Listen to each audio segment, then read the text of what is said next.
tu lagi dahsyat, duduk di atas. Terjun, naik terus. Kan? Tu bab lain. Tu tak makruh. Tapi lah tak ada orang terjun sungai no. Cikgu saya terjun tak? Terjun kolam. Terjun kolam. Baik, jadi jangan berlebihan. Jangan terlalu banyak, jangan terlalu sedikit. Jadi macam cerek hak yang kalau pergi di India tu, di India ada satu cerek macam cerek macam kita duk basuh tangan kan, panggil apa? Cerek LED, cerek kita duk basuh tangan lah. Apa ketok kita ada cerek dia tu tekan. Lubang dia kecil macam tu. Besar tapi kecil. Dia turun sikit. Lepas tu dia gosok. Kita ada tuang kan. Tapi lah ni spray cerita balik. Spray boleh tak? Spray boleh tak? Boleh nak spray. Bukan siapa tak boleh. Semua lah. Tapi yang pentingnya katakan ayat. Baik. Berlebih-lebihan israf ialah melebihi batas sederhana yang telah diketahui dan biasa digunakan. Biasa lah. Hak biasa pun biasa hak syarak. Sederhana. Kalau dia duk biasa buka ayat. Kalau pergi di Pakistan, siap. Yang dia jadi was-was. Sah. Pasal apa? Pasal dia duk biasa guna ayat ayat banyak. Jadi ikutlah sederhana. Abu Daud telah meriwayatkan daripada Nabi SAW bersabda, sesungguhnya akan ada di kalangan umatku ini satu kaum yang melampaui ketika bersuci dan berdoa. Bersuci pun melampau. Lebih-lebih sungguh tadi. Lepas tu berdoa pun melampau. Doa melampau macam mana? Berdoa sampai maki-maki orang lain. Kan tak? Itu tak kena. Doa setakat yang dibolehkan. Kalau dia betul-betul dizalimi, betul-betul, setakat dia dizalimi. Erti melampau ketika berdoa ialah meminta sesuatu yang khusus dengan sifat yang tertentu. Ya Allah, kalau kamu betul-betul Tuhan yang Maha Adil, ambillah hukuman kepada leha tonggek tu. Kan? Gaya tu. Cara doa macam tu pada tu melampau. Banyak doa-doa macam tu. Jika sekiranya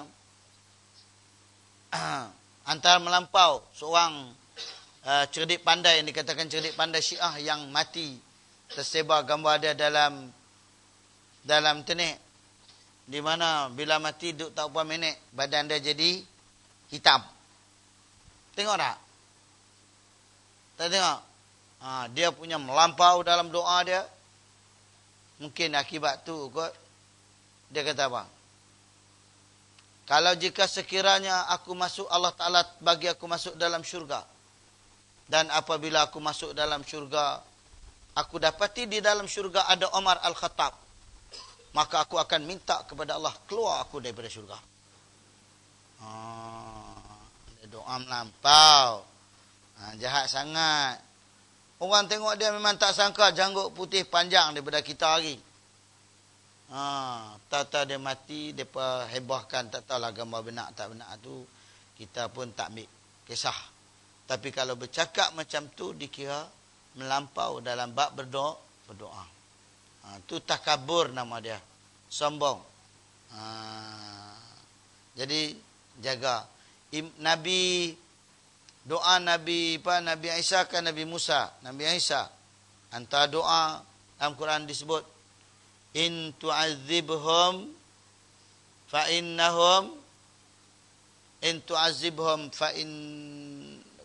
innahum ibaduk wa in taghfir lahum fa innaka antal ghafurur rahim. Itu doa yang rendah diri.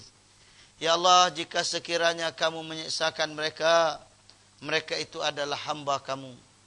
Dan jika kamu ampuni mereka, kamu adalah Tuhan yang maha pengampun. Apa baca doa ni, ayat ni. Ketika lah Qiyamul Lail kan, bulan Ramadan ni, bulan Qiyamul Lail. Lepas Ramadan, berlai habis. Tak ada dah qiyamul lail. Jadi qiyam bagi elok-elok. Baca antaranya ayat-ayat macam ni.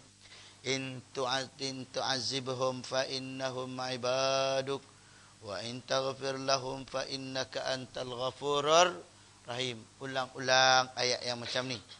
Ni sembahyang seorang-seorang. Baca kerap-kerap sikit. Syok. Hari ni puasa. Itulah kita pun puasa lah sikit no.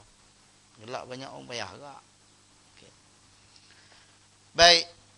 Yang kedua, mendahulukan yang kiri dari yang kanan ketika membasuh tangan dan kaki. Kerana ia berlawanan dengan apa yang dilakukan oleh Rasulullah.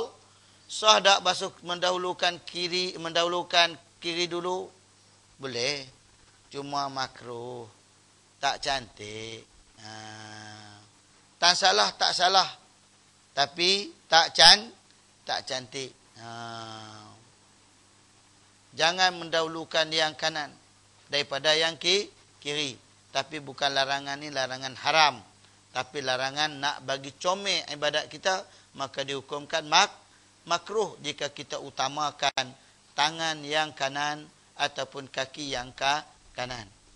Sebab benda hak baik ni elok semuanya mula dengan yang kanan. Benda hak baik semua buat dengan yang kanan. Benda apa buat dengan kanan?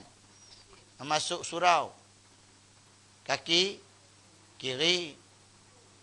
Dah tadi habaq dah masuk kaki kanan, masuk kaki kiri pula. Kan? Dia kalih tu no. Bila lagi takut orang lemek tekuk kena buat gitu. Kan? Baik, masuk kaki kanan, keluar kaki kiri. Keluar kanan kiri. Baik. Mengelak wudu. Lak. Lepas-lepas ambil sembahyang lak.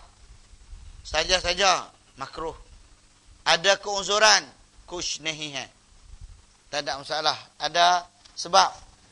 Macam duduk di negeri sejuk. Kalau kita tak lap. Tangan kita ni lama-kelamaan dia naik berkutu. Dia naik macam kudir. Dia boleh jadi gatai. Tu lap. Tapi kalau kena musim panas, pakat tak lap. Syok kena ayak. Tak apa. Biar. Macam tempat kita ni nak lap ke tak lap? Tak lap. Tak lap lebih aula. Lebih cantik. Tapi jika memudaratkan dia ada keunzuran, ayak lama-lama tak boleh duduk kat badan. Tu lap. Jadi kalau saja-saja lap, hukum dia makruh. Terus dah tak? Benar ni duk tidak. Al-Bukhari dan Muslim meriwayatkan bahawa Nabi SAW telah didatangkan dengan sapu tangan. Tetapi baginda tidak menyentuhnya. Tak ambil. Maka sebab tu dikatakan makruh. Pasal Nabi tak buat. Kalau Nabi ambil, lain cerita lah kan. Nabi sapu, tu cerita abad lain. Ni Nabi tak ambil pun. Sebab apa yang Nabi buat,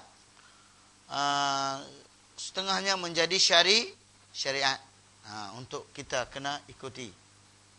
Adalah 2-3 sifat yang mana sifat kemanusiaan tu yang mana kita taklah disuruh untuk melakukannya sangat-sangat. Baik.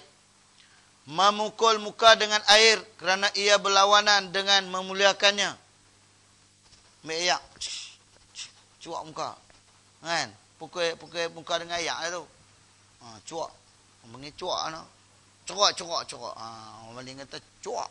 Di sini orang Kedah kata apa? Curuk. Tak tahu. Kan? Tapi itulah. Kat ayak. Ataupun kan dulu mandi di telaga. Ambil ayak setimba cik pegang bawah. Cawan pun tak ada hari ni depa tak ubuh. Kan? Ambil ayak cik pegang bawah timba cik curuh. Tu makruh tak? Makruh tak? Tak bisa buat. Makruh pasal guna ayak berlebihan. Kalau hari ni ayak paik, buka paik, semua makruh. Pasal apa? Pasal berlebihan menggunakan air. Tapi main negara kita ni ayak banyak no. Depa tak catur ayat. Musim ni penggal ni tak ada lah catur ayat banyak. Ayat tak ambazir lah.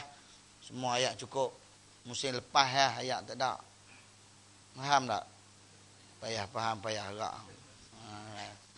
Itu dia benda dia. Baik, membasuh atau menyapu lebih daripada 3 kali basuhan atau sapuan yang yakin atau kurang daripada itu. Dia yakin dah. Kena ayak semua. Tu yang yakin tu. Dia yakin dah kena ayak umrah. Tapi kalau dia yakin, setakat berapa kali? 3 kali saja. Tapi kalau dia tak yakin, tak apa. Masa tak puas. Tak yakin lagi kena semua. Tapi bukan was-was. Was-was cerita abad lain dah. Ni dia yakin dah ayak dah kena dah. Maka dia ambil sapu. Lebih daripada 3 kali, makruh. Tak cantik. Sembahyang dia tadi ni tak lawa. Tak segak wuduk dia.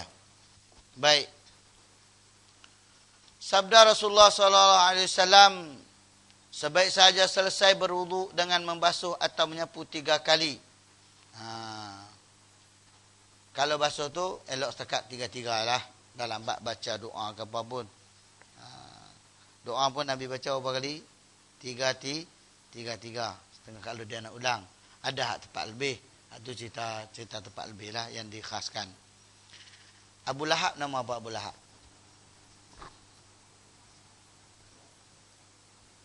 Abu Lahab nama apa? Abdul Uzza. Abu Lahab nama dia Abdul Uzza bin Abdul Muttalib. Sajalah selit-selit. Pak Syekh Azmi arwah, bila dia bagi usrah, dia mengajak semua, tiba-tiba dia alih pi tajuk lain, sembang waktu kat ni. Lepas-lepas habis usrah dia tanya. Lepas-lepas dia habis sembang, pasal apa buat lagu tu, dia kata. Jadi saya pun ambil sunnah ni juga ni nak buat lagu tu. Pasal apa saya buat lagu ni? Tengah duk sembang elok-elok basuh muka lebih, tanya Abu Lahab pada orang. Pasal apa? Satu, hilang mengantuk.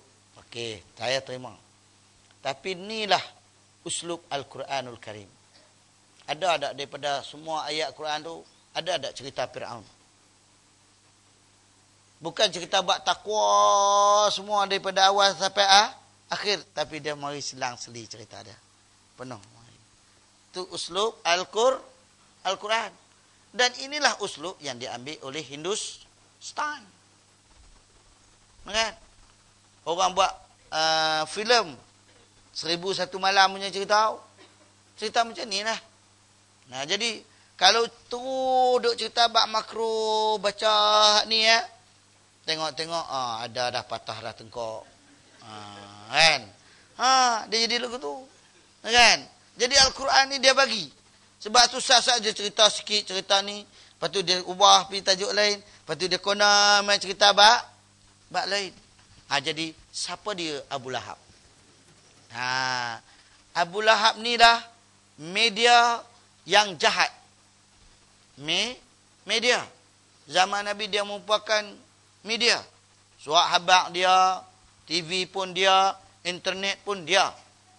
Itulah Abu Lahab. Dan memang Allah Ta'ala ajak ulama-ulama semua pakat bercakap bahawasanya media yang paling jahat ialah Abu Lahab zaman Nabi. Cara zaman Nabi. Zaman hari ni apa dia? TV. Internet lah. Apa yang tak ada dalam internet? Hak syok ada tak? Ada. Hak baik ada. Hak jahat banyak tak? Banyak. Bukan tanya ada dah, banyak tak? Kan? Abu Lahab dia baik. Ada hak baik dia. Baik dia apa dia? Dia pernah jadi pengurusi Nabi. Baik tak? Tiba-tiba jadi pengurusi majlis Nabi pula tu. Okey tak? Dan dia pernah jadi besan Nabi. Besan Nabi pun pernah. Kita pernah jadi besan dengan Nabi. Besan tak jadi. Tu Abu Lahab pernah jadi besan. Anak Abu Lahab ada 4 orang. Ni cerita Abu Lahab ni. 4 orang, satu nama Utbah, satu lagi nama Mu'attab, satu lagi nama Utaibah, dan satu lagi nama apa? Leha Jongang. Nama juga saya? Tak tahu. Nama Zurarah. Tu kalau tak salah Zurarah perempuan. 3-4 orang ni, 3 orang yang beriman dengan Nabi SAW. Jadi tu tuan-tuan, tu Abu Lahab. Okey. Cukup dah 4 rakaat kita baca ni. Saya kita pergi lah tazkirah kedua. Jadi itu dia. Antara benda membazir, menyapu lebih daripada 3 kali basuhan atau sapuan yang yakin atau kurang daripada itu. Sapu kurang pun tak elok tak, makruh tak. Mix sekali-sekali ya. Itu jika sekiranya ayak cukup. Tapi kalau ayak dah tak ada, basuh sekali-sekali tak jadi makruh dah. Ayak tak ada. Miskin ayak sungguh perjalanan. Daripada mana-mana tempat nak cari ayak pun susah. Maka tu basuh sekali pun tak apa. Ambil air semayang dalam baldi boleh tak? Celuk tangan dalam baldi. Boleh. Tapi hak lagu tu kalau kita gunakan tangan kita jadi cebok, berapa kali kita ambil? Sekali-sekali. Tu cerita bab lain. Boleh. Tapi ni ayak ada, cukup. Boleh basuh 3 kali. Tapi saja. Hari ni dia pakai suara dipek kan. Habis clear. 3 kali. Baik. Demikianlah wuduk yang sempurna dan dituntut. Barang siapa yang menambah lebih daripada ini atau kurang daripadanya, maka sesungguhnya dia telah melaku tidak baik dan zalim. Nabi SAW sebut ketika mana Sayyidina Osman ambil wuduk, dia basuh, dia bismillah, lepas tu dia berkomok 3 kali, istinsyak, masukkan ayak lubang hidung pun 3 kali, kemudian dia basuh muka 3 kali, dia basuh tangan 3 kali, sapu apa semua sampai ke habis. Lalu bila Nabi duduk, bila Sayyidina Osman selesai daripada ambil wuduk, lalu dia pun bagi tahu kepada yang melihat dia, hakaza raaitu Rasulullah sallallahu alaihi wasallam, beginilah aku melihat Rasulullah mengambil wuduk. Basuh berapa kali? 3. Imam Nawawi berkata dalam kitab Majmu'nya, hadis ini adalah sahih. Makna hadis tersebut ialah siapa yang beriktikad bahawa yang sunnah itu ialah membasuh ataupun menyapu lebih daripada 3 kali atau kurang daripadanya, maka dia telah berlaku tidak baik dan zalim. Itu dia hadis tadi ni. Kan berdasar pada hadis tadi, kalau ayak ada cukup, dia tak guna sampai cukup 3 kali, zalim juga kawan tu pun. Kalau memang ayak pun banyak, memang banyak sungguh, biar aku basuh lebih sikit supaya lebih berkilat. Kan? Maka dia basuh lebih daripada tu. Pun nama dia zalim. Jadi zalim ni bukan setakat zalim orang buat nyaya kat kita.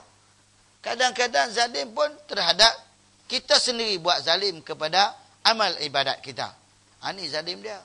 Sebab kita buat tak ikut law dia. Tak ikut cara dia. Zalim lah. Rugilah lagu ni.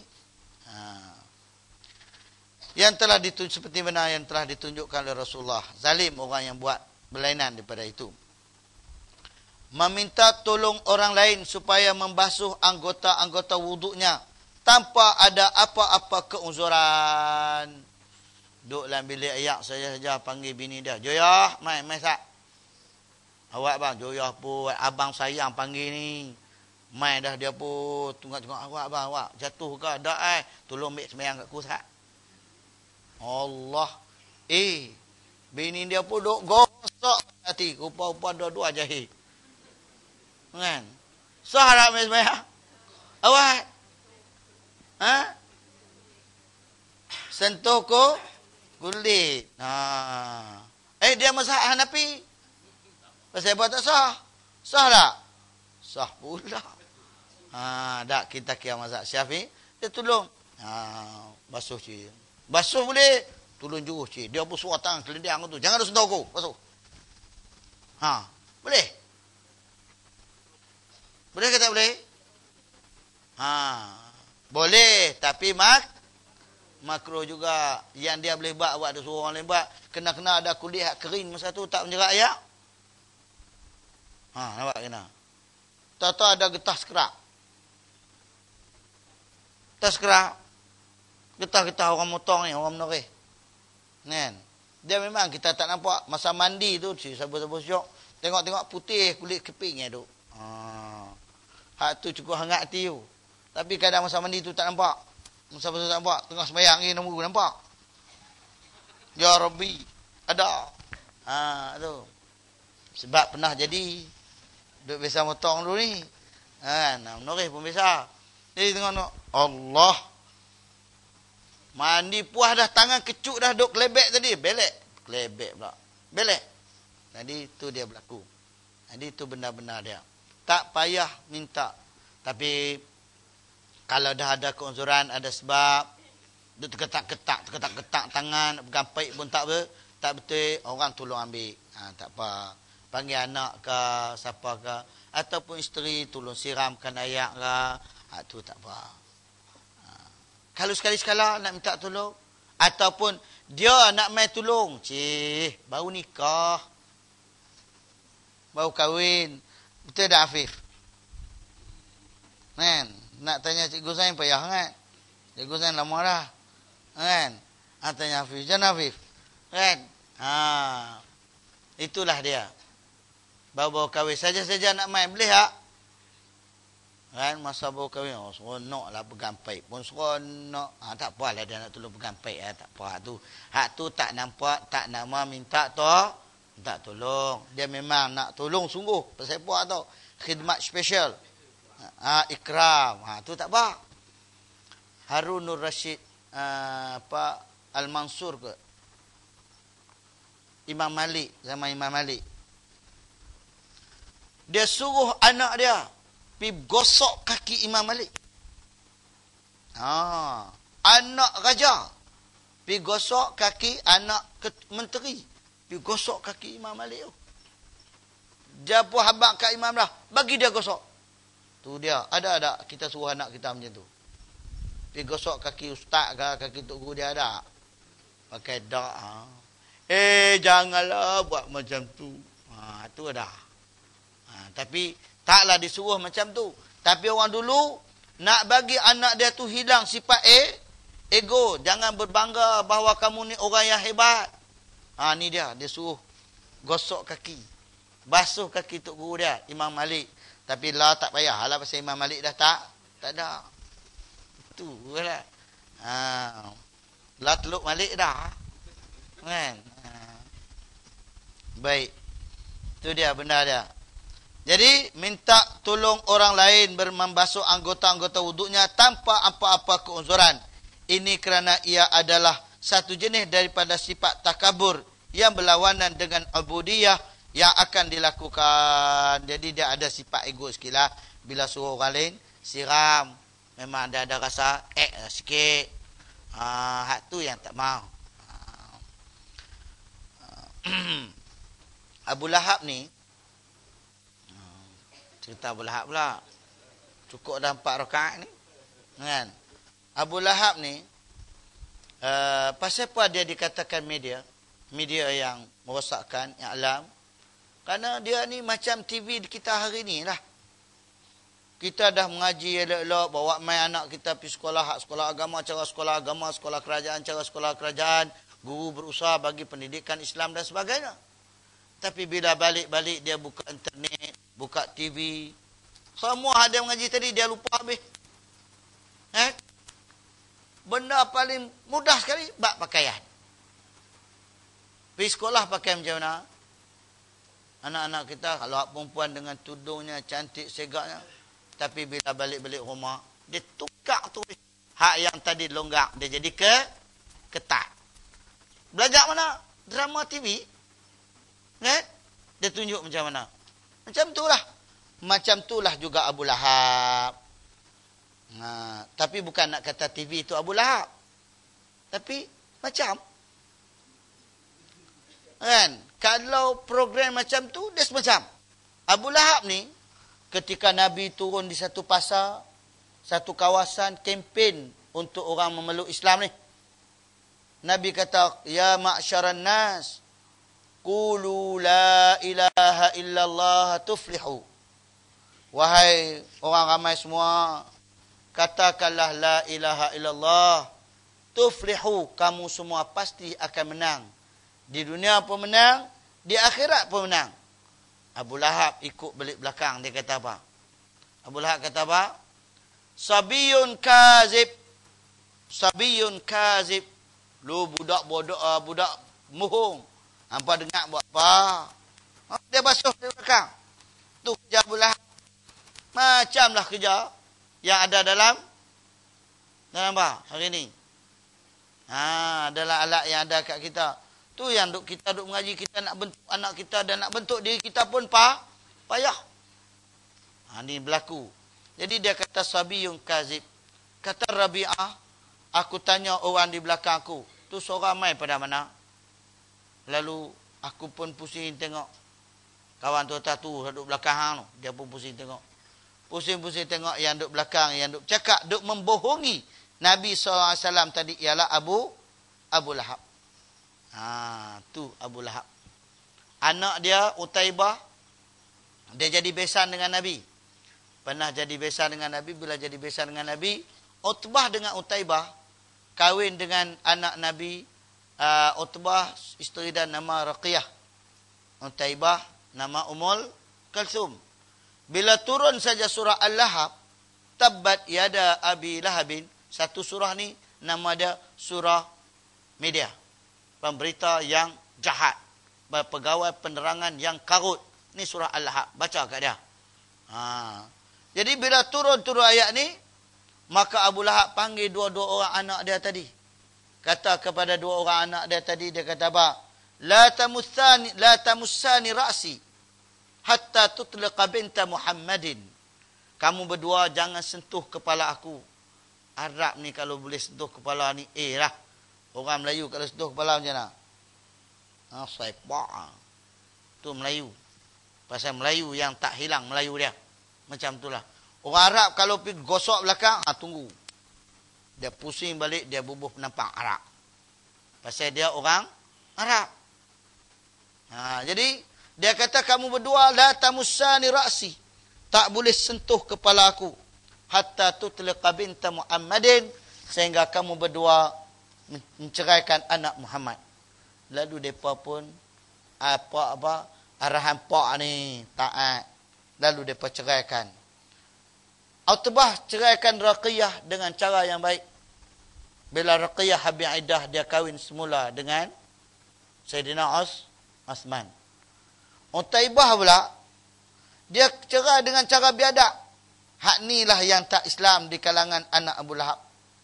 Dia pipi dekat dengan Nabi. Dia kata nak ambil balik anak hang. Tu dia.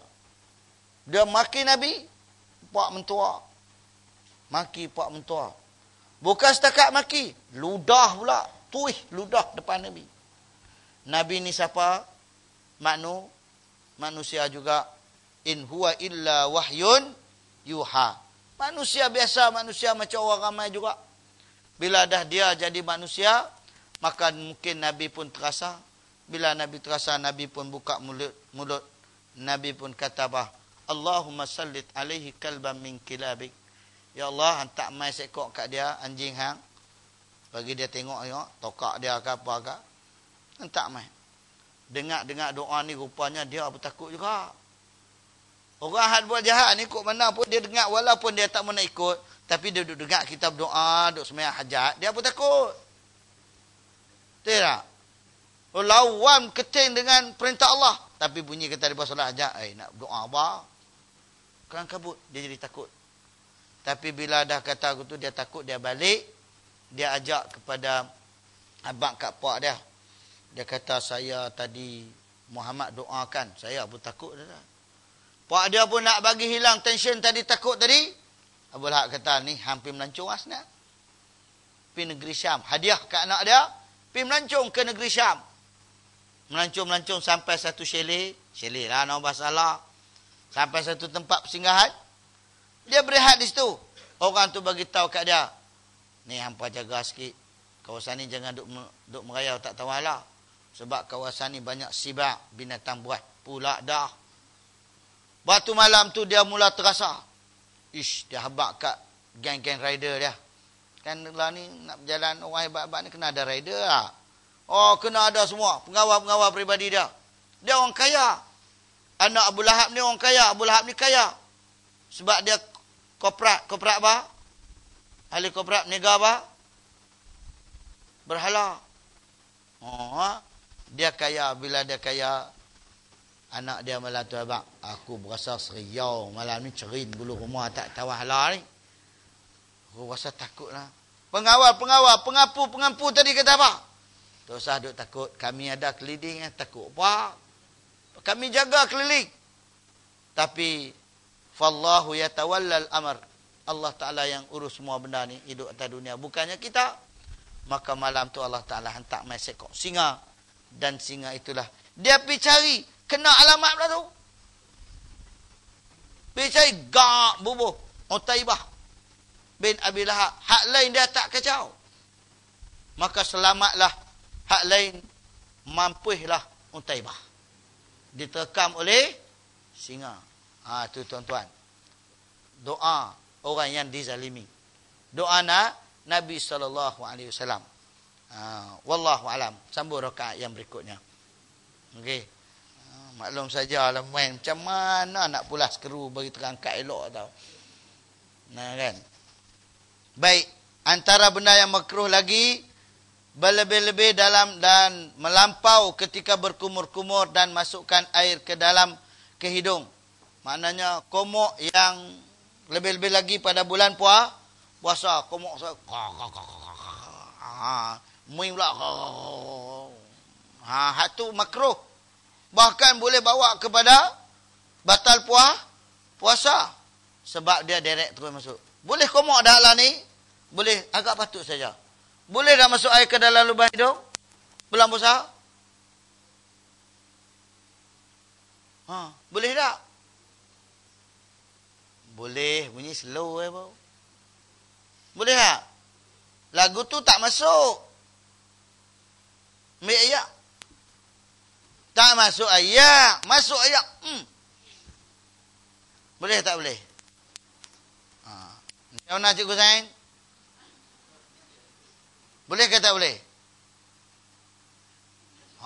Habis idea Cikgu Zain pun habis idea. Begini. Boleh tak boleh? Buah ayak pecik gitu. Tu bukan buah ayak. Buah ayak kot ni. Masuk ayak. Hidung kita ni. Ada nama hidung zahir. Ada nama hidung batin. Hak zahir kat mana? Hak zahir ni hak yang ada lipat makgak ni. Dalam tapi kawasan makgak ni. Belah dalam tapi kawasan makgak ni. Makgak ni panggil makgak ni. Kan panggil apa ni? Telinga hidung. Telinga hidung. Tembok kebun ni. Ni dipanggil zahir. Ayak masuk sampai kat tu tak ada masalah. Sebab tu kita suar jari. Bulan puasa aku mana ni pi buat kerja. Habuk penuh. Tahu-tahu sumat lah lubang hidung. Tak buang-buang. Duk nyawa pun susah lah. Pasal apa? Puasa ustaz. Puasa. Seriau takut masuk barang dalam rong. Enggak. Itu tak ada masalah. Takat mana boleh suar masuk. Maka itu dikira zahir. Cuma tak boleh nak duk kojah masuk dalam. Hak tu yang. Hak tu tak boleh. Jadi ayat pun macam tu. Takat masuk je. Jangan sedut. Tolak gitu aja. Dia akan masuk sikit. Buang. Duk masuk buang. Ni dak. Sekok masuk. Tu dia atas piam bersih. Tahu anda. Orang tu maknanya dia berlebihan. Hak tu bukan setakat kalau puasa bukan setakat makruh. Boleh bawa batal puasa. Kalau tak puasa, bulan tak puasa pun makruh. Sebab tu dia sedah dia sedut tu kali pertama sedut pasal dia tengok. Sedut sungguh-sungguh. Orang ambil sembahyang kot tu habis dia jekah. Dia tengking habis. Kiri kanan dia tengking habis. Orang kot keliling dia. Tu yang makruh. Hak kawan sebelah, awak dia ni teruk sangat. Tengok dia buat juga. Lawan. Masuk ayat lawan pula. Piang tembak. Habis satu bilik ayat tu pakai. Duk lawan tengking belakang. Pasal apa? Mik sunnah. Apa lagu tu? Tak kena gaya. Jadi, ada saja masuk. Jangan keterlaluan dan berlebihan ketika kita berwudu. Masukkan air ke dalam hidung. Macam tu juga rasa duk masak apa? Gulai ikan keli campur ubi kemeli. Kan? Gulai apa cikgu? Gulai ikan keli campur ubi kemeli. Gulai pula pekat. Nak jamu? Si abang yang dekat. Nak jamu. Bila nak jamu tu nak kena rasa. Boleh rasa? Boleh telan. Sikit ya. Rasa boleh. Sebab mulut ni dikira zahir. Hak zahir masuk ongkong. Tak mau. Jadi buang terus. Kat rasa ya. Ni dak rasa sedah satu sudu. Satu senduk. Tu dia lagi dahsyat. Kali lihat bunyi tu. Rasa satu senduk. Rasa-rasa telan terus. Tu tak boleh. Tu sengaja batal lah puasa dia. Tapi lah ada orang sempat nak rasa. Sempat tak? Sempat. Tak sempat dah lah ni nak rasa. Nak buat gulai. Sebab semua pakai gulai telunjuk. Habis ya. Lepas dah hadam dah. Silap banyak. Kena ubah trend lain pula. Nampak makan semua dah. Jadi itu dia tuan-tuan dan puan-puan yang dikasihi sekalian. Kita jangan berlebihan, maknanya keterlaluan ketika berkumur-kumur dan masuk air ke dalam hidung. Bulan puasa pun boleh tak? Setakat tu je. Sebagai ambil sunnah. Tu rasa hujung-hujung tak apa dah. Tak apa. Duk rasa pedas tu pun tak apa lagi. Duk telan terus tak ada basuh lepas tu dia pun buang dah. Ni duk ada lagi. Mok rasa tapi separuhnya simpan sebelah. Dia simpan sebelah. Tu yang tak kena. Ada simpan sebelah? Ada. Siapa dia? Beruk dia simpan sebelah. Saya tak kata orang. Saya kata ada. Dia makan simpan sebelah kan? Habus sebelah. Ada habus sebelah. Ada. Beruk dia habus sebelah. Sebab apa beruk habus sebelah? Pasal beruk tak puasa. Itu je. Wallahualam.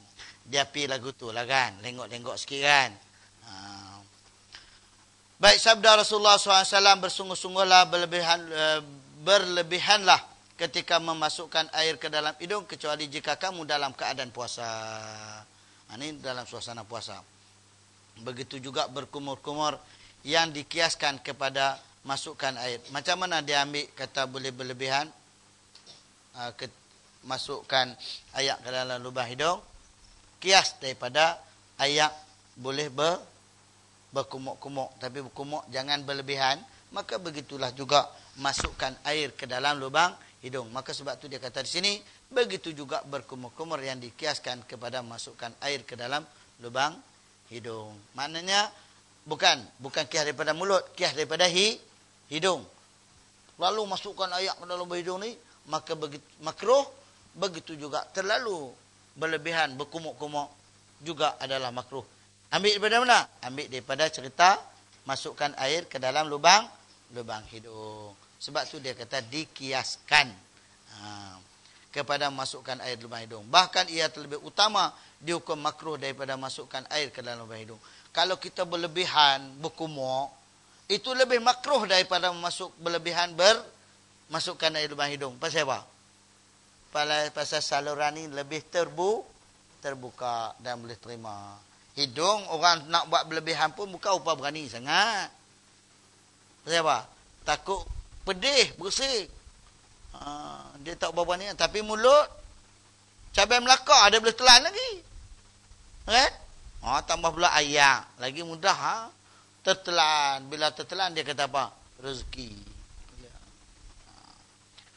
Baik. Perkara-perkara yang membatalkan wuduk, kita akan sambung semula selepas raya. Okey. Okey. Itu saja. Wallahu alam. Ya, sila. Ada apa ekstra kita hari ni? Abu Lahab tadi sampai mana? Abu Lahab tadi bila dia hina Islam. Dan dia antara istimewa Abu Lahab yang kata macam TV, macam alat internet. Dia tadi baik, dia jadi besan. Dia baik juga. Pernah dia lakukan perangai yang baik. Dia pernah jadi pengerusi majlis Nabi. Nah, bila? Pernah dengar Abu Lahab jadi pengerusi? Saya kata pengerusi lah. Pernah tak? Saya cerita hari. Dah hari. Masa Isra' dan Mi'raj. Kan Nabi turun sampai bawah dah. Duduk kat bawah dah. Nabi penuh pagi tu. Nak cerita macam mana ni. Ada orang nak dengar ke tak dengar ni cerita ni. Abu Lahab mai Abu Lahab dia kata apa? Muhammad, ada cerita baru ke hari ni? Nabi pun habaq. Awak tak ada? Ada cerita baru. Dia bertanya, cerita apa? Ni aku duk pikak ni. Cerita baru aku semalam ni. Aku pergi Palestin. Naik langit. Turun balik. Lah ada tani. Abu Lahab dengar-dengar tu. Ni peluang istimewa. Dengan niat yang berbeza-beza. Nabi nak habaq sungguh-sungguh menyampaikan. Abu Lahab, dia pun nak menyampaikan juga. Nak tolong Nabi. Tak apa, aku tolong hang. Aku tolong sebab sama. Nabi kata, elok. Antara cara nak sebab macam mana? Dia pun tahu dah, dia kaki muhung. Kalau dia pergi habaq seorang-seorang, orang pun tahu kata dia muhung. Jadi hak muhung pun tahu kata orang tak percaya kepada pembohongan dia. Lalu dia buat macam mana? Cerita ni baik. Dengan niat yang jahat. Dengan niat yang karut, moga orang tak percaya, lawan lagi banyak. Macam kita pun kadang ngaji main kok. Tapi main tujuan lain. Pasal apa? Pasal nak panggil orang makan kenduri. Itulah raya ni nak buat kenduri. Mai kot lah, tak bisa duk mai. Nak jumpa dia tu tak ada lain. Jumpa di tempat kenduri. Jadilah dia mai mengaji hari tu. Niat dia nak mai panggil orang makan kenduri. Nawai itu dia. Jadi Abu Lahab kata macam ni lah. Aku panggil mereka berhimpun depan. Hang habaq kat mereka. Nabi tak elok. Dia pun panggil semua pekat main berhimpun depan Nabi.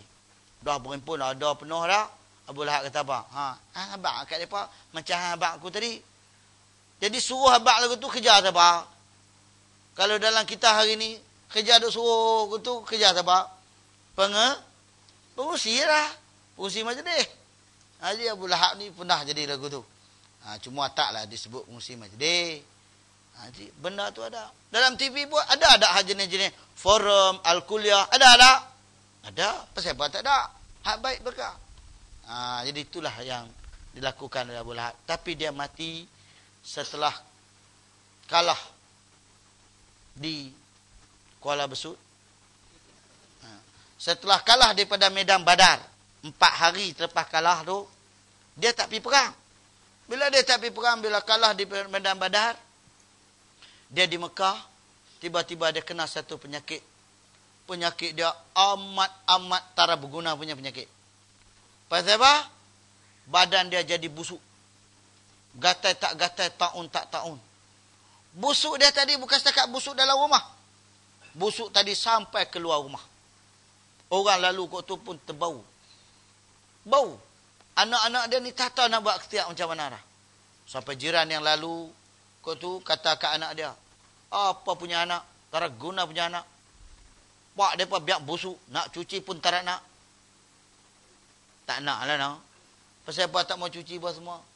Mereka pun masuklah curah proses. Pakcik ni pun tadi nak tolong. Tolong nampak gaya tak hilang. Akhirnya tolong buat apa? Pakat tolong usung Abu Lahab letak di satu hujung kampung. Di hujung kota Mekah. Kat bukit. Buat naik atas bukit. Tendang turun bukit. Mati kat tu. Tauk gaun. Bukan tendang tak lah. Tauk masuk dalam gaun. Satu riwayat tauk. Terus.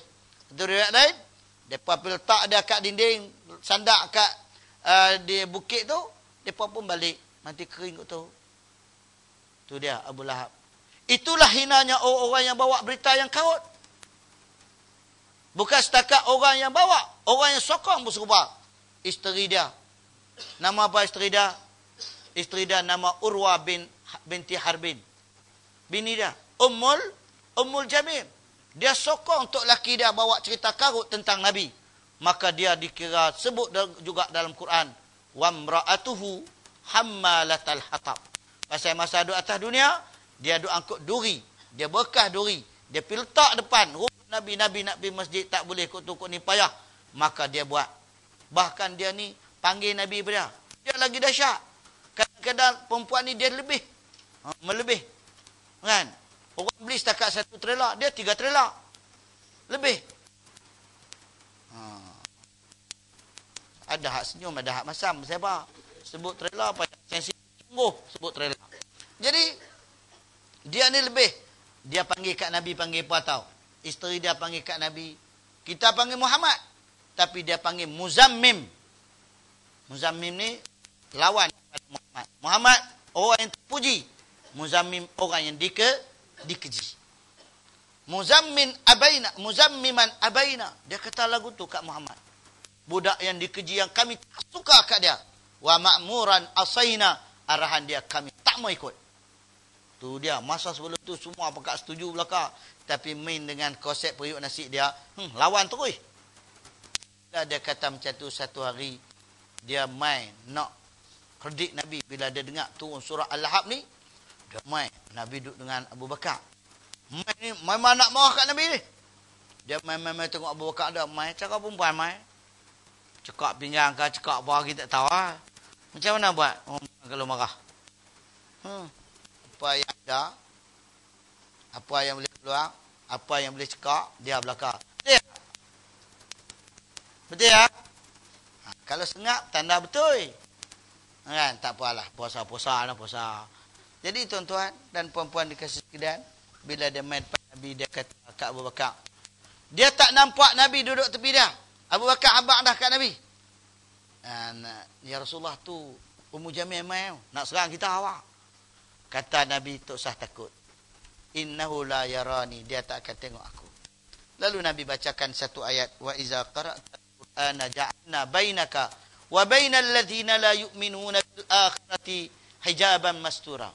Apabila kamu membaca Al-Quran, Allah Ta'ala akan jadikan antara kamu dan antara orang-orang yang tidak beriman hijaban mastura.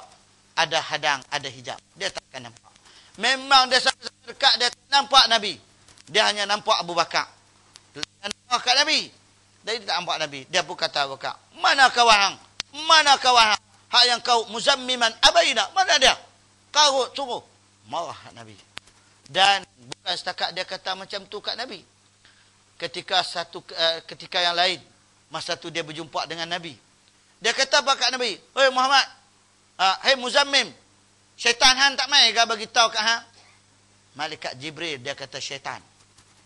Dia kata kat Malaikat Jibril, syaitan. Dia nak marah. Nabi pun dengar. Bila dia kata macam tu, Allah Ta'ala turunkan surah Wadduha Wallayli Iza Saja. Buka Quran, tafsir dia, baca kisah turunnya ayat tu. Kata tu dia pun sengap. Jadi akhirnya bila dia mati, dia kena sakit yang sama. Begitulah orang-orang yang bawa berita yang karut. Sampai tak ada duk fikir apa dah. Dia belakang, betul dah tu. Memang buat sungguh dah tu. Pakai terima belakang. Ni siapa cerita? US yang cerita. Clear. Jaga kalau bawa berita tak tahuan, bawa maklumat yang tak betul. Kerana ini merosakkan amalan kita. Wallahu alam. Pasal tu orang pergi Mekah, orang ada tak pergi melawat kubur Abu Lahab? Ada? Tak ada. Tapi kalau orang pergi Mesir, orang nak tengok kubur siapa? Firaun. Jaga. Kubur Abu Lahab ada orang pergi tengok. Jom kita pergi kubur Abu Lahab. Tak ada. Wallahu alam. Saya mula tadi pukul 9.10. Sekarang pun dekat 9.10 lah. Ya. Tolong tanya Ustaz. Tadi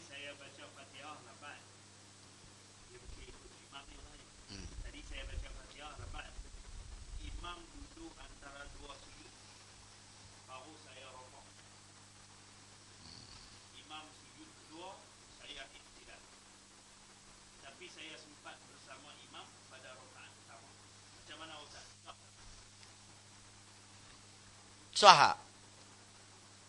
Sah. Dia sebenarnya kalau baca Fatihah, kalau kita baca terlalu lambat sangat, imam dah rokok, ikut imam terus.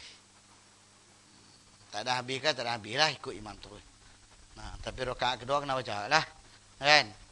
Lepas tu pula, kita jangan terlambat sampai imam dah buat dua rukun yang apa? Yang panjang. Rukun yang besar. Antaranya rokok. Imam rokok, kita tak rokok lagi. Duduk, diri pacak duduk. Bismillah. Bismillahirrahmanirrahim. Baru duduk tang tu. Kan? Rupanya dia was-was. Baru duduk tang tu. Lepas tu imam dah bangkit i'tidal. Tak apa lagi. Kan? Satu rukun dah imam buat. Tiba-tiba imam pun dah turun rokok. Sujud. Bangkit duduk antara dua sujud. Itu lebih daripada dua rukun. Maka sembahyang dia tadi boleh dikirakan batal jemaah dia. Kalau setakat imam tu dah i'tidal, tidak tak bagi.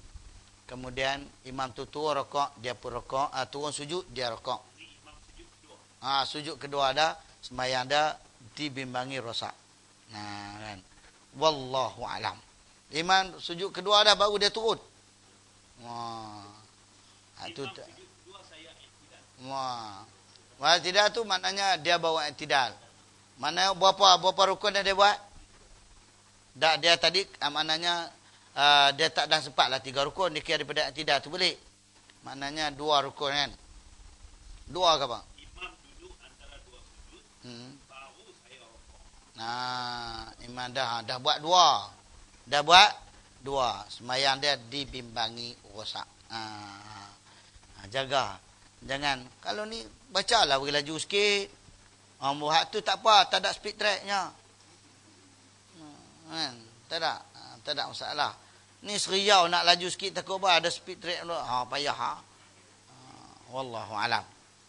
Bimbang. Moga-moga tak termasuk dalam bab yang batal lah sembahyang dia hari tu. Lepas tu jangan ulang lagi. 20 ini berapa bulan?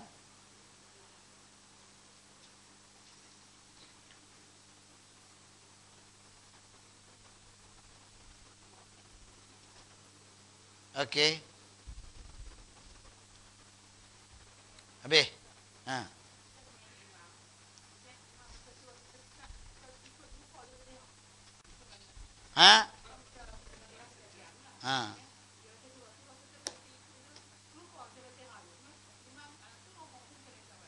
Tak apa, sembahyang dah sah, lepas tu jangan buat dah.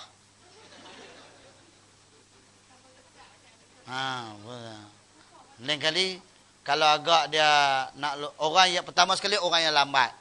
Orang kalau bacaan dia rasa dia lambat, maka imam mula Fatihah, dia pun mula dah.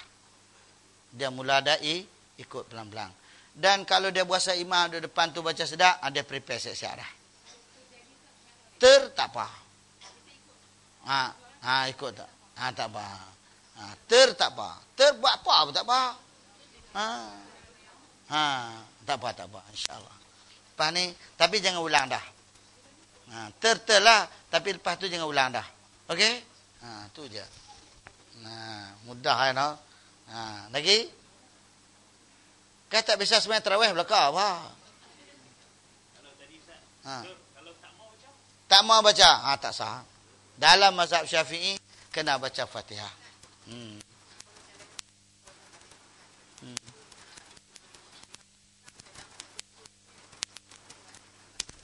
Boleh. Kalau dia tak baca Fatihah, maknanya dia kurang satu rukun daripada rukun solat. Dia kena tambah lain. Satu rakaat asing pula lah. Kalau dia lupa baca. Lupa baca Fatihah. Sebab dia dalam keadaan yang tamam bersama dengan imam. Manakala kalau dia masuk-masuk tu, imam pun duk baca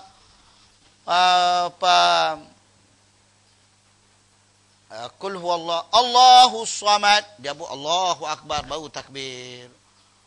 Baru duk pedok Allah walam yakul lahu kufuwan ahad. Tu imam pun rokok. Dia buat apa? rokok terus. Itu tak faham.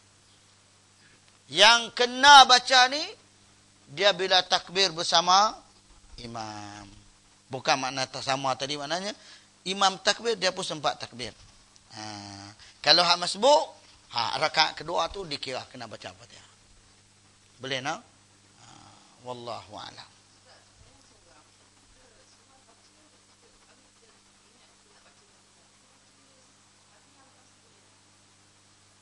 Tu dia. Kan? Nek terus baca tabbat yada abi lahabin wa tab ma aghna anhu maluhu wa ma kasab. Allah tak baca Fatihah. Baca pula Fatihah. Bismillahirrahmanirrahim. Baru baca Fatihah. Boleh tak boleh? Boleh. Lepas tu jangan buat dah. Tu je. Okey, cantik kan? Wallahu a'lam. Kerana itu tersasul dia saja. Kan? Tak apa. Lepas tu jangan ulang dah. Lagi? Kan nak payah. Hak reti kita habaq. Hak tak reti senang lagi kita jawab. Aku tak tahu. Okey nah. Cukup kat tu kan. Wallahu alam. Tuan-tuan, saya ada bawa apa panggil apa? Hak Syria tu. Panggil apa? Bos apa? Borang apa? Ialah kempen untuk bantuan kepada rakyat Syria. Bersama dengan Syrian Care di Kuala Lumpur. Jadi lagi saya bagi iklan itu. Terpulanglah nak bagi direct kat saya pun tak apa. Nak masuk akaun terus pun tak apa. Tak bawa duit hari ni, masuk akaun. Kalau bawa duit hari ni pun tak bagi saya pun tak apa, masuk akaun terus pun tak apa. Kalau bagi saya pun lega juga. Tu aja, terpulang. Kan? Supaya kita bagi bantuan. Kemarin dulu, hari ni saya pun tak tengok berita apa lagi. Kan? Sahabat-sahabat kita di sana dibunuh dengan kejam. 191 orang dibunuh oleh tentera Hizbullah tadi ni dengan bunuh cara kejam. Ambil 191 orang tu, tauk dalam telaga hidup-hidup. Lepas tu pula bukan setakat tauk dalam telaga hidup-hidup, bakar pula hidup-hidup. Hak bakar, hak tauk dalam telaga. Dua cara mereka buat. Punya kejam, hak sembelih, cara sembelih. Kalau kita tengok hari ni tak larat nak tengok dah. Sahabat-sahabat kita, semua mereka hari ni ada yang ada senjata, ada yang tak ada senjata. Tapi tujuan mereka, keyakinan mereka dengan Allah Subhanahu Wa Taala, mereka teruskan. Jadi kita yang senang selesa ni, kita bagi bantuan apa yang kita ada untuk membantu mereka. Mereka guna duit kita untuk buat apa? Terus kan. Yang pentingnya kita buat keluar nawaitu kita untuk membantu perjuangan. Itu saja. Wallahu a'lam. Assalamualaikum warahmatullahi wabarakatuh. Allahumma anfa'na bima 'allamtana wa 'allimna ma jahilna wa zidna 'ilma warzuqna fahma.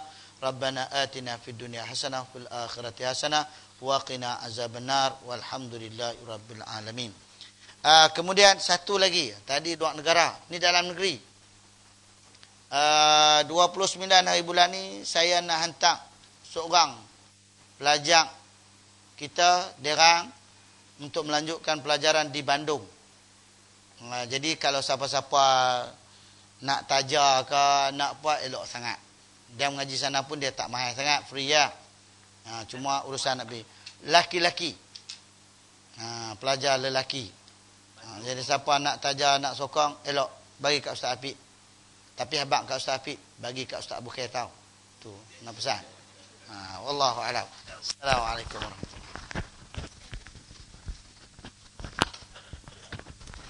wabarakatuh. Jazakumullah Fadil Ustaz Abul Khair bin Ayub. Kita nak suruh Ustaz sambung ni berhenti dah. Baik tuan-tuan. Saat lagi ni Ustazah Faridah sampaikan salam dengan lafaz Assalamualaikum warahmatullahi wabarakatuh. Tapi kita akan terus sesi kuliah kita bersama Puan Aisyah. Tip yang kedua, mendidik anak. Ni tuan-tuan tunggu. Siapa tak tunggu pergi. Sebelum tu tuan-tuan ada beberapa pengumuman. Pertamanya, pengajian Ustaz Ahmad Fahmi Zamzam, Kitab Sairus Salikin, bersambung pada hari Selasa nanti hingga hari Khamis. Selasa hingga Khamis di Derang. Yang kedua, untuk ke Palembang. Masih ada lagi beberapa 1-2 seat yang kekosongan, yang kota sehati, kota kita. Kota orang lain tu kira dah kota kita tu anda masih kekalkan lagi lah, bagi peluang lagi. Boleh buat pengesahan hari inilah saya elok-eloknya. Bayaran tu tak apa, bagilah waktu lain, cuma anda nak confirm aja, pi tak pi aja. Sebab dia nak menentukan, pasal anda pun nak, oleh kerana permintaan tu dah lebih daripada sepatut. Anda pi belok flight tu semula-mula 100 seat, tak dan buka lagi dah penuh dah. Jadi anda pi blok lagi 20, nak kena tambah lagi 20. Tu nak anda pasti kemungkinan 140 orang kan, yang grup Kedah ni, grup KL tu asin lah. Kita akan pi 6 hingga 13 hari bulan 12, pesawat Garuda Airline, Penang Medan Palembang. Belanja keseluruhan 7 hari kita di sana. Setelah dikira, itu saya bagi anggaran 1,380. Itu komplit dah, termasuk sekali dengan bayaran airport tax apa semua lah. Tak gaduh hari itu ni, kita pergi tak masuk bayaran airport tax sekali. Lepas tu tuan-tuan, tadi di Syria, ni kita ni, tu yang saya seronok tuan. Saya ni, hidup saya taklah kaya, tapi senang, Alhamdulillah. Senang pasal apa? Tolong kutip kat orang nak derma tak apa ada duit sangat. Ni ada satu lagi pengumuman ni. Besok ni tuan-tuan, jam 10 pagi di tak buy. Kan ingat dulu di tak buy Thailand tak buy dekat Naratiwat Esok ni ada kawan-kawan kita Badan Kebajikan Anak Yatim tak buy ni, Ayata ni, depa akan bagi sumbangan kepada anak-anak yatim. Tak buy lah yang kan pop itu depa kena bunuh anak-anak tu lah. Jadi mereka akan bagi sumbangan. Lepas tu anda lupa nak umum minggu lepas, dia bagi dah. Benar ni dia bagi dah itu ni. Jadi lupa. Mana kita akan hantar wakil kita pi, wakil antarabangsa kita, Cikgu Zain kita lah. Wakil antarabangsa. Jadi hari ni kira tuan-tuan boleh belakang. Hak Syria ke pun sila, hak nak orang kata apa? Hak bantuan anak kita nak pi mengaji pun sila. Elok tuan-tuan bagilah. Hak mana pun tak apa. Cuma kita beda macam ni. Hak kat Cikgu Zain untuk anak yatim. Hak Syria Care ni lagi kat Ustaz Abu Khair. Patut ataupun boleh masukkan bank in. Hak sumbangan untuk pengajian tu bagi kat saya. Bagi kat saya setengah, lepas tu lahbak nah ni kat Ustaz buka besar setengah. Jadi tuan-tuan 3 tu. Jadi lagi bolehlah kita biarlah berlumba-lumba buat kebajikan. Silakan tuan-tuan. Lagi apa lagi? Lagi itu tak ada dah. Ni esok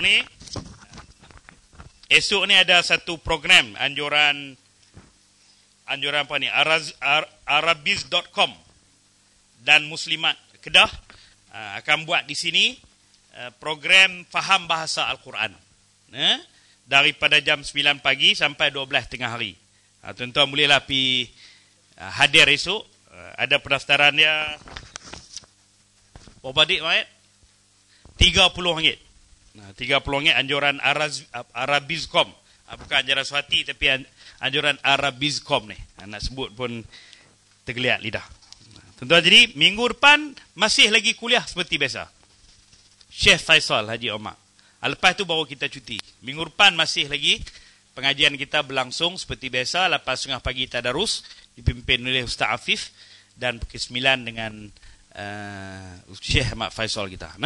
Jadi kita persilakanlah untuk orang perempuan boleh lagi nak tunggu bersama dengan Puan Hajah Aisyah kita. Baik, terima kasih sekali lagi Ustaz Abu Khair.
Assalamualaikum warahmatullahi wabarakatuh. Tak dapat 30 markah sebab jawab sekerat. Sebab ada satu hadis Nabi, dalam teknik ni jugalah, teknik memberi markah. Ada satu sahabat dia datang jumpa Nabi dan dia ucap assalam. Nabi kata 10. Dia ucap, datang pula seorang lagi, dia kata assalamualaikum. 20. Dan seorang lagi dia jawab assalamualaikum warahmatullahi wabarakatuh. Jadi Nabi kata 30 markah, kan. Okay, hari ni kita nak berkongsi satu teknik yang kedua, iaitu teknik memberi hukuman. Sebab kalau ikut yang saya katakan hari itu, bahawa apabila kita mengamalkan teknik Nabi, kita tak boleh marah. Tetapi bila sesuatu perkara yang dibuat itu salah, boleh kenakan hukuman. Okey, berdasarkan pada hadis ni, sebab tergempang baru pergi ambil, tidak boleh ni kan. Okey, hadis tajuk dia sebakul kurma. Saya baca hadis dulu. Abu Hurairah melaporkan, pada suatu hari ada seorang lelaki datang berjumpa Nabi Muhammad. Lelaki itu berkata, malang sungguh nasibku wahai Rasulullah. Nabi Muhammad bertanya, apakah yang menyebabkan saudara ditimpa malang? Lelaki itu menjawab, dalam bulan Ramadan siang tadi, saya telah melakukan seks dengan isteri saya. Nabi Muhammad bertanya, mampukah saudara membebaskan seorang hamba? Lelaki itu menjawab, tidak. Nabi Muhammad bertanya lagi, sanggupkah saudara berpuasa 2 bulan berturut-turut hari? Lelaki itu menjawab, tidak. Nabi Muhammad bertanya lagi, mampukah saudara memberi makan 60 orang miskin? Lelaki itu menjawab, tidak. Lelaki yang tadinya berdiri kemudian duduk. Pada saat itu, ada seorang memberi sebakul kurma kepada Nabi Muhammad. Kemudian Nabi Muhammad berkata kepada lelaki itu, bersedekahlah dengan menggunakan kurma ini. Lelaki itu berkata, adakah mana-mana orang-orang lain yang lebih miskin daripada kami? Sekitar ini tidak ada sesiapa yang lebih memerlukan daripada kami. Mendengar kata-kata lelaki itu, Nabi Muhammad tersenyum lebar sehingga gigi taringnya dapat dilihat. Akhirnya beliau berkata pada lelaki itu, saudara baliklah, berilah keluarga saudara makan dengan kurma ini. Maknanya hadis ni ada seorang, jadi orang yang datang ni adalah orang yang corot. Sebab tajuk khusus kita adalah mendorong anak atau pelajar yang corot. Dia ni bukan dia tak tahu hukum bersetubuh di bulan puasa, tapi dia terlajak. Dan dia datang tu, bila suruh buat yang tu tak boleh, buat yang ni tak boleh, semua dia tak boleh. Tapi sekali kita akan tengok macam mana Nabi jalankan hukuman. Bila anak kita buat salah, macam mana kita nak bagi hukuman kat dia? Jadi, tetapi kesalahan ni, kalau kesalahan tu contohnya ada dalam Quran, kita kena laksanakan hukum dalam Quran. Atau di sekolah, kalau ada dah dalam peraturan, kita kena kata, okey, yang ni adalah peraturan, cikgu akan buat mengikut yang ni lah. Tetapi contohnya di rumah kita tak ada peraturan kan. Kita tak buatlah satu macam peraturan sekolah tu, dia ada buku. Salah ni macam ni, salah ni macam ni, tak ada. Jadi kalau anak-anak melakukan kesalahan, macam mana kita nak buat? Yang pertama, hadis ni berlaku di tempat terbuka. Semua sahabat ada. Dan dia datang, dia ceritakan kesalahan dia. Jadi, kalau puan-puan tengok hadis ni, ada tak Nabi Muhammad tanya, isyawatlah kamu ni? Tak ada kan? Dia tak tanya. Kemudian Nabi Muhammad tak marah pula kawan tu. Dah tahu kenapa buat juga. Maknanya corok sungguh kawan ni. Teruk sungguh lah kan. Okay, yang ketiga, kita tengok hadis ni, Nabi Muhammad tak pula hukum isteri dia. Sepatutnya dua-dua orang lah kan. Sebab seorang tak jadi, dia dua orang. Tapi Nabi hukum hanya dia seorang saja. Okay. Jadi bila nak aplikasikan hadis ni, yang pertama, bila anak-anak kita situasi dia macam ni. Contohnya raya ni beli pinggan baru. Set pinggan baru. Tiba-tiba anak pecah kan. Pinggan kalau korel tu pecah satu susah kan. Tak ada set satu dah. Jadi apa tindakan kita? Tak ada lah anak sok-sok semua noh tak. Anak kecil. Dulu lah zaman kita muda-muda darah dulu ni. Kalau contohnya anak kita pecahkan pinggan. Apa yang kita buat? Pinggan tu baru beli atau beli kat pernama duit membayang tak habis lagi. Jadi apa yang akan kita buat? Yang pertama. Asalnya tampak dulu kot no. Tangan mana yang bagi pecah ni? Okey, yang kedua. Boleh tiang 2 tahun tak habis lah. Pinggan ni muak beli duit bayar tak habis lagi. Ni nama apa kan? Dia lagi pecah. Setiap orang mai setiap itulah cerita. Kan?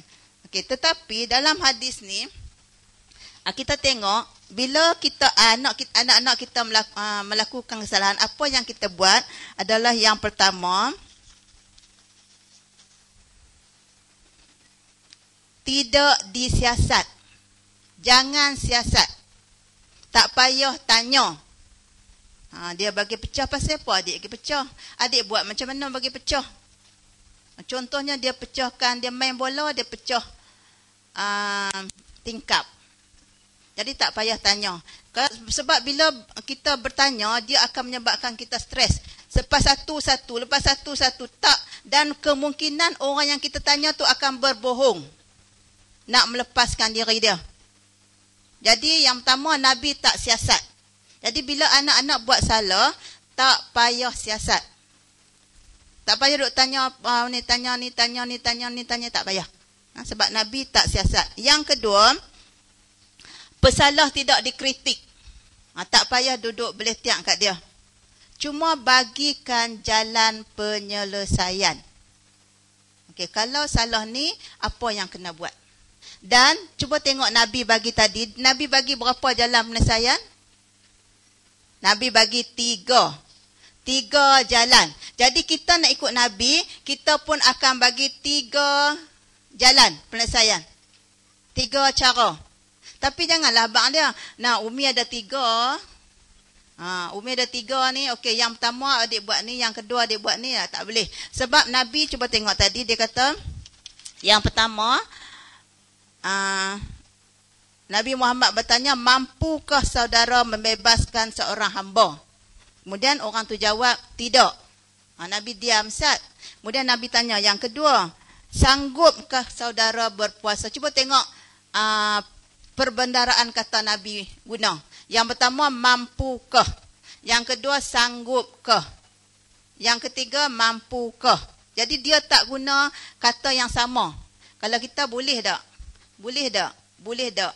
Kan? Atau perkataan kalau kita kaya dengan pembelaan kata, kita akan gunalah. Tapi Nabi dia guna, okey, mampukah saudara? Sanggupkah saudara? Okey, mampukah saudara bebaskan seorang hamba? Tak boleh. Okey, dia diam. Nabi Muhammad bertanya lagi, sanggupkah saudara berpuasa? Orang tu jawab, tidak. Kemudian Nabi tanya lagi, mampukah saudara memberi makan? Tak boleh juga. Jadi dia dalam Nabi offer tu, dari dia duduk berdiri tu duduk. Semua dia tak boleh. 3 benda dia tak boleh. Okey, yang pertama, bila kita yang tadi ni jangan disiasat. Yang kedua, jangan dikritik, ditegur atau dimarah orang yang buat kesalahan. Hanya sebab bila kita tengok kesalahan-kesalahan yang anak-anak kita buat tu bukanlah besar mana. Ada besar ke? Dia tak bunuh orang. Mungkin dia pergi raya, dia tumpahkan air. Tu tak besar. Tapi apabila kita buat hukuman tu kita buat tu terlalu besar dan dia ingat sampai lama. Contohnya saya lah, bila duduk sembang-sembang anak ni, dulu-dulu ni, kalau siapa berkelahi dalam kereta, tinggal dekat situ. Okey, turun. Umi pun balik rumah. Sekali pergi kutip pula. Kan? Berkelahi sangat. Jadi dengan cara insya-Allah lepas tu tak berkelahi, tapi berkelahi juga. Kan? Jadi maknanya hukuman yang kita buat tu tak berkesan. Tak berkesan langsung. Okey. Jangan kritik dia. Bagikan saja jalan. Berikan 3 alternatif denda, biar dia memilih denda mana yang dia sanggup buat. Denda itu tak dijalankan serta-merta. Bagi tempoh masa. Contoh jadi sekolah lah. Kalau pelajar tak siapkan kerja sekolah, untuk cikgu-cikgu lah. Pelajar tak siapkan kerja sekolah, selalunya cikgu kata, okey, rehat sekejap lagi, hantar kat cikgu. Akan dapat, kemudian kita pula pening. Kata habang tadi mantak tu rehat, tengok ni 2 buah buku yang sampai. Pasal apa jadi macam tu? Sebab dia tak bersedia. Dan kita tak belajar teknik Nabi lagi kan. Lepas ni kita belajar teknik Nabi, insya-Allah kita akan lebih popular dan lebih disayangi di sekolah. Dan anak-anak dan baru ni saya pergi kat sekolah Hidayah, saya tanya, kenapa kita tak duduk di hati anak-anak kita? Kenapa bila ada masalah, anak kita tak rujuk kat kita? Kenapa dia pergi cari kawan dia? Sebab apa? Sebab kita, bila dia buat salah, kita terus kritik. Mesti marah, mesti kena marah, mesti kena beletak. 4 CD tak habis, tak ada iklan. Popek dari buka puasa sampai mak kek sok lagi. Kan? Jadi sebab tu kita tak duduk di hati anak kita. Bila ada masalah ada apa, dia tanya kawan dia. Dia pergi tanya cikgu dia. Dia tak rujuk, dia tak refer pada kita. Jadi lepas ni tuan-puan, puan-puan, cubalah teknik Nabi ni, insya-Allah anak-anak akan lebih sayang pada puan-puan. Dia akan rujuk pada puan-puan kalau ada masalah. Boyfriend ke apa, dia mai tanya. Jadi maknanya yang pertama yang kita belajar itu kena puji. Yang kedua, bila dia buat salah, jangan kritik dia, jangan siasat, dan bagi 3 alternatif. Dan denda tu ikut kemampuan dia. Okay, macam mana cara nak denda? Denda yang pertama bagi paling berat. Yang paling berat. Okay, contoh macam tadi, situasi dia pecah pinggan. Katalah. Denda paling berat apa? Kalau maklum nak denda apa? Pinggan mak baru beli di Langkawi ni, penat angkut pinggan pun tak habis lagi. Balik-balik tak perang. Okey, ganti guna duit abang sendiri. Okey, pinggan mak pecah, abang bayar harga pinggan ni, 1 pinggan harga dia RM30. Mak mana ada duit mak? Duit tak ada. Okey. Okey, dia kata duit tak ada. Okey, yang kedua. Bagi yang kedua pula. Jangan dia tak ada, tak kira. Mak nanda juga RM30. Mak raya ni pergi kutip tak mana pun RM30. Jadi dia menyebabkan anak tu dia simpan dendam kat kita. Benci, meluat, geram. Kan? Okey, tak ada, tak apa. Okey, bagi alternatif yang kedua. Apa alternatif yang kedua? Tak tahu nak pasal duk buat selalu macam tu. Yang kedua, yang ringan sikit. Tadi kita minta duit kat dia. RM30 sekeping. Lambat bayar, sehari RM2 tambah. Okay. Yang kedua, apa dia? Yang ringan sikit. Yang kita rasa dia boleh buat. Ya? Basuh pinggan hari-hari. Setiap kali sahur, mesti basuh pinggan. Habis hemat ni apa dia tangan kasar. Dia kata tak boleh juga, dia kata. Dia tak larat basuh pinggan hari-hari. Okey, abang tak boleh juga buat yang tu. Okey, Umi bagi yang ketiga. Yang ketiga, abang buat kerja kebajikan. Tiap-tiap hari abang cari kerja kebajikan, contohnya buang sampah, cuci kereta, kemas tempat tidur. Yang tu boleh mak. Okey, kita buat yang tu. Dia boleh lah. Jadi maknanya dia tak simpan dendam kat kita. Dia boleh ada pilihan yang dia mampu buat. Ni sebab selama ni kita duk bagi hukuman, kita tak fikir dia. Kita mau hati kita puas ya. Geram semua budak ni. Tak habis-habis. Duk teringat kisah pinggan tu punya lama. Lagi set tu tak jumpa. Duk cari tu. Duk cerita yang tu lah kan. Jadi, bagi 3 alternatif. Dan jangan tetapkan masa. Tetap masa kata, okey, dalam masa 30 hari, Umi nak duit RM30 tak bayar. Dia bagi bayar kat kita. Boleh tak? InsyaAllah lepas ni kita try buat tengok no. Sebab hari raya ni mungkin banyak kesalahan yang anak kita akan buat. Dia pergi rumah orang, dia tunjuk perangai. Janganlah duduk pelan-pelan kutih. Sebab tak boleh kutih. Tak boleh kritik, tak boleh marah. Terangkan saja peraturan. Bila bertamu ke rumah orang, ada adab dia. Atau kan terangkan semasa duduk dalam kereta. Ada adab yang kita perlu patuhi semasa bertamu ke rumah orang. Yang pertama, jaga tingkah laku seperti. Sebab jaga tingkah laku tu adalah prinsip. Bagi contoh, bagi dia berpijak di bumi nyata. Duk jaga tingkah laku. Sebab dengan anak-anak law ni, dia dengan kita berbeza. Kita rasa benda tu salah. Dia kata okey. Dia salam pun gabuih tangannya. Kita jegir tak sangka dah. Kan? Kita cakap betul-betul. Bila bersalam dengan orang, salam dengan apa? Pegang erat-erat tangan, cium tangan macam mana dia cium tangan dia. Kan? Bagi tahu masa anaknya dalam kereta tu bagi tahu dah saat lagi kalau dia buat salah baru boleh sediakan hukuman. Ni kita tak bagi tahu terus-terus nak hukum dia. Jadi saat lagi muncung hari raya tu langsung tak seronok. Tak meriah lah raya tu pakat duk masam dalam kereta kan. Baru min salam tadi dah jadi perkara yang tak elok. Tak apa lepas ni kita buat.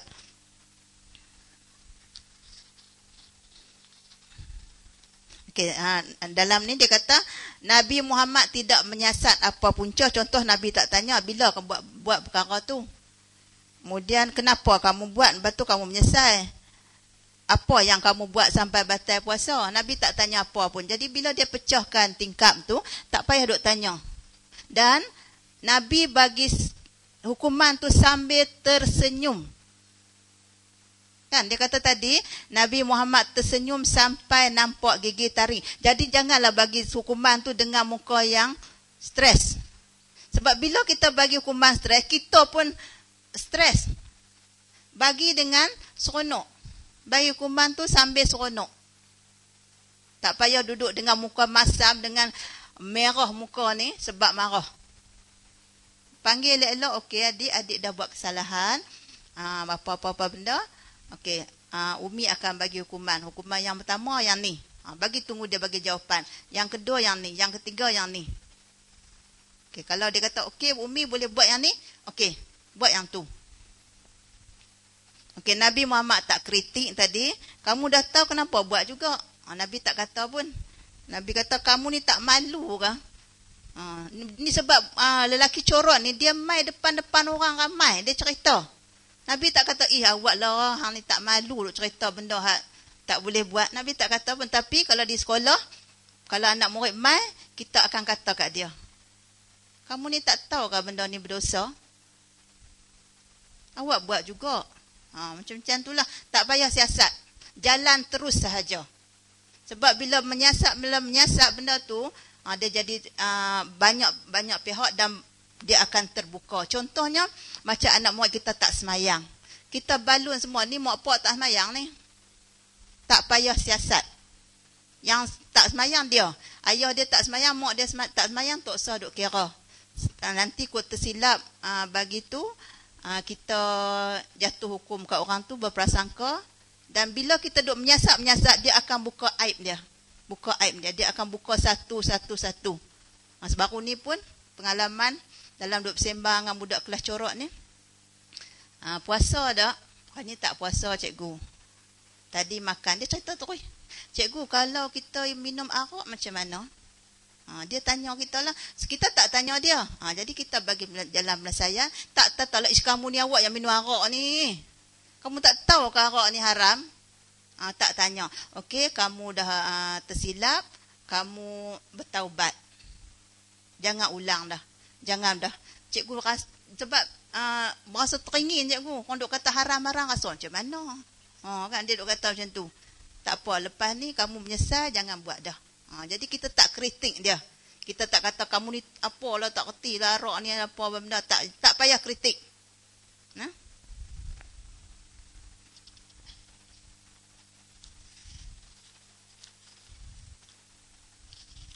Sebab tak apa nak bersedia. Okay, cara Nabi Muhammad memperkenalkan 3 denda tu, baginda tidak menyebut ketiga-tiga alternatif itu dalam 1 ayat. Sebaliknya dalam 3 ayat. Sanggupkah abang? Mampukah abang? Apa lagi perkataan apa ke? Bolehkah abang? Dia tak balun sekali, hentam. Dia kata seronok macam ni kan. Dia ambil satu-satu.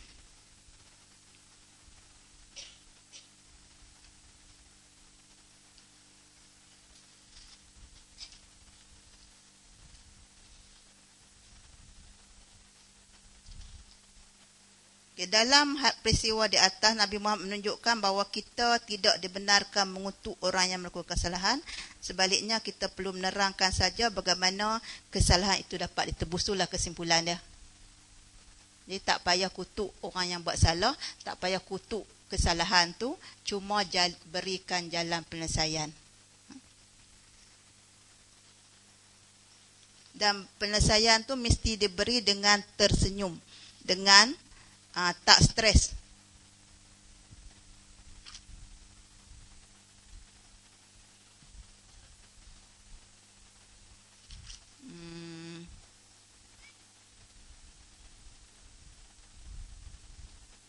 Jangan gunakan ugutan.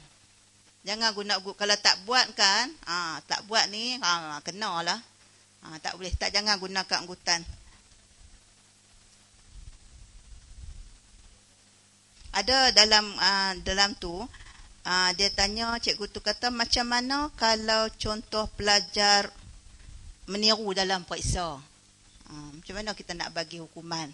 Kan? Sebab meniru tu dia bukanlah salah. Bukanlah salah besar. Tapi dia bagikan jalan penyelesaian dia.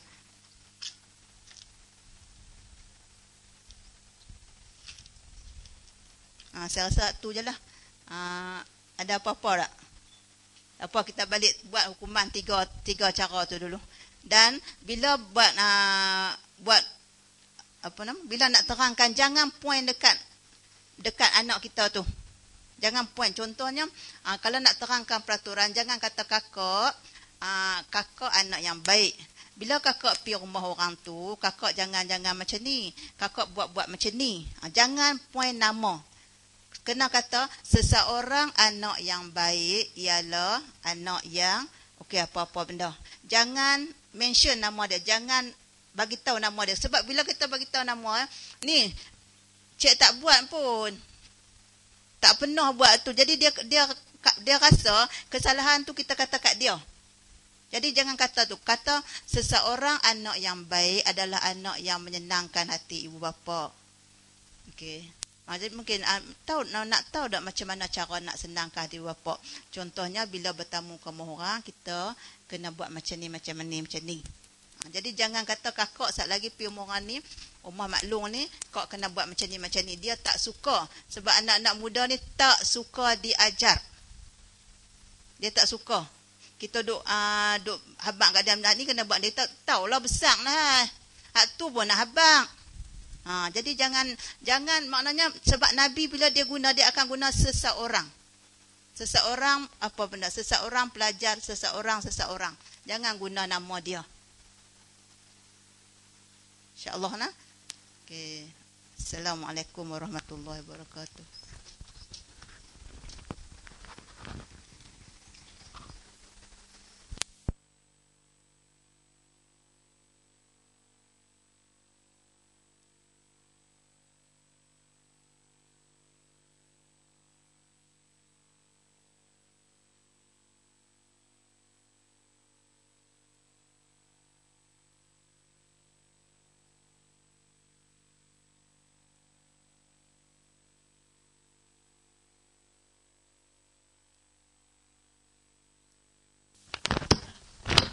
Assalamualaikum. Pembetulan sikit tentang program besok pagi ya.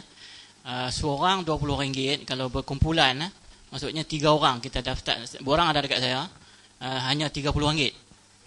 Dengan 3 orang RM30. Jadi seorang RM10 ya. Besok pagi pukul 9 pagi sampai pukul 12 di sini ya. Saya minta kerjasama kalau yang nak ni ada borang dekat saya, tolong daftar dekat borang. TV9. Hari ini di Masjid Sultanah. Sekarang ni di Masjid Sultanah. Sila ambil borang dekat saya untuk pendaftaran.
Ni macam ni, ambil borang dulu, lepas tu cari kumpulan tu, esok bayar.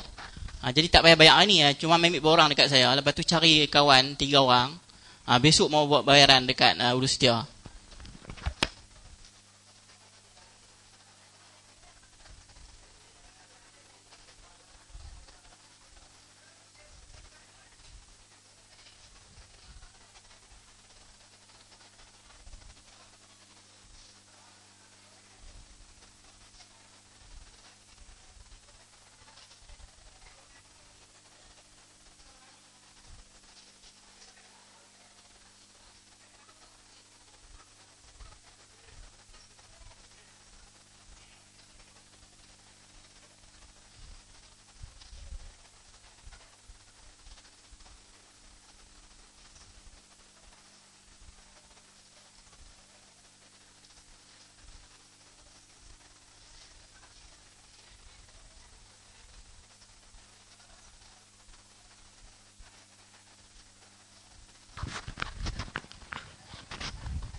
program Ustaz Asrul ni mungkin besoknya mungkin program mukadimah lah.